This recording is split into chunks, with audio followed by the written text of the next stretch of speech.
পৃথিবীতে একজন মানুষই শুধু জানতেন যে তিনি পৃথিবীতে কতদিন বাঁচবেন, সেটা হচ্ছে সাইয়েদনা আদম আলাইহিস সালাম। ওনাকে বলে দেওয়া হয়েছিল উমরুকা আলফু সানা, তুমি পৃথিবীতে বাঁচবে 1000 বছর।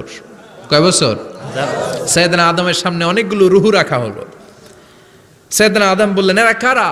আল্লাহ বললেন, এরা হচ্ছে নাসালুক, তোমার বংশধর, পৃথিবীতে তোমার পর এরা পৃথিবীতে আসবে। সাইয়েদনা আদম বললেন, আল্লাহ ওই যে একটা রুহু দেখা যায়, এটার নাম কি? আল্লাহ বললেন, হাদা ইবনুকা দাউদ, এটা তোমার ছেলে দাউদ, সে দুনিয়াতে নবী হয়ে আসবে, তার ছেলে সুলাইমানও নবী হয়ে আসবে।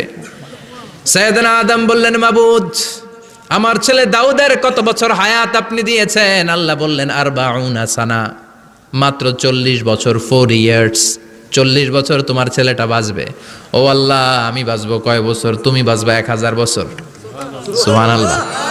সাইয়েদনা আদম বললেন, মাবুদ, এত ফুটফুটে সুন্দর আমার ছেলে দাউদ, মাত্র 40 বছর দিলেন কেন? জিদ মিন উমরিহি, বাড়ায়া দেন। কি করেন? সুপারিশ করতেছে পোলার লাইগা কে? বাবা। আল্লাহ আপনি বাড়ায়া দেন। আল্লাহকে বাড়ানো যাবে না, লেখা হয়ে গেছে। রুফিআতিল আকলাম ওয়া জাফফাতিস সুহুফ, কলম তুলে নেওয়া হয়েছে আর কালি শুকায় গেছে, আর কিছু করা যাবে?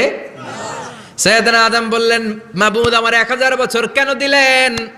আমার এই সুন্দর ফুটফুটে ছেলেটারে মাত্র শুধুমাত্র 40 বছর কেন দিলেন? ও মাবুদ, আমার 1000 বছরের দরকার নাই, আমার 1000 বছর থেকে 60 বছর আমি আমার ছেলেরে দিয়ে দিলাম। দাউদ আলাইহিস সালাম বাঁচবে 40 বছর, তো বাপ আদম যদি আরো 60 দেয়, 40 আর 60 মিলে কত হয়? 100। ভালো হিসাব বোঝে না, 100। আর আদম আলাইহিস সালাম পেয়েছিলেন 1000 বছর, 60 কমে গেলে রইল কত?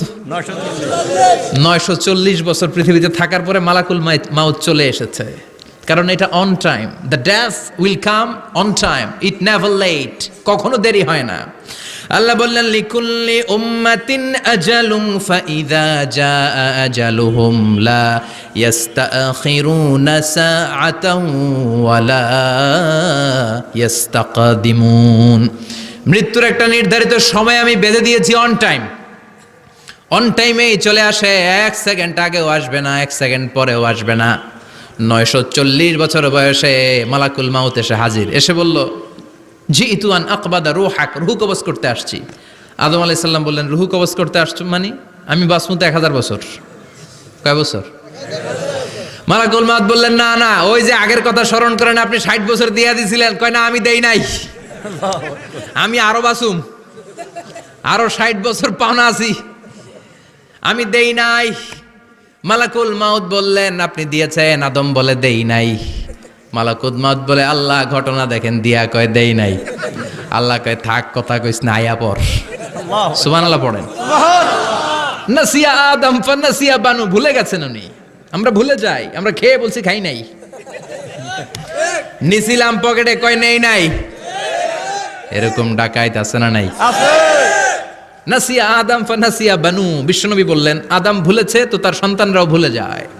জাহাদা আদম ফা জাহাদা যুররিয়াতু, আদম অস্বীকার করেছে, তার সন্তানরাও অস্বীকার করে। সেদিন থেকে আল কিতাব ওয়া শুহুদ, মানে লিখে রাখার সিস্টেম আর সাক্ষীর সিস্টেম চালু হয়েছে।